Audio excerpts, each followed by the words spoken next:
Baka na talaga. Ang lakas ng ulan, oh. Yan yung palengke namin dito, guys, sa Katawid. Tinudo-tudo na ng ulan. So, baha na naman, oh. Ulan siya, guys. So, ayan.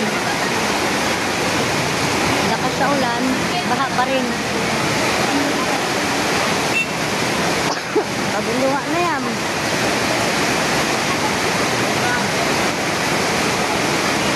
Guys, welcome sa malakas na ulan. Ingat kayo lahat.